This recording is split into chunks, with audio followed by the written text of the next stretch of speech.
How to turn on flash for calls on iPhone. So if you want your iPhone to flash each time you have an incoming call in form of notifications, then this video is going to walk you through how to do this step by step. So if at the end of this you found this offer informative, please don't forget to like and then subscribe. Now to turn on flash for calls on iPhone, all you just need to do is go ahead and open the settings app on your iPhone. On the settings page, just scroll down.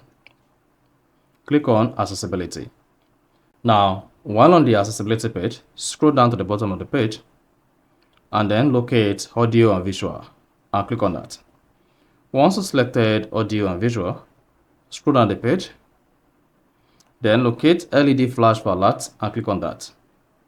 Now, once you selected LED flash for alert, the next thing you want to do is you want to turn on LED flash for alert. Now, with LED flash for alert turned on your iPhone flashlight will pop each time you have an incoming call.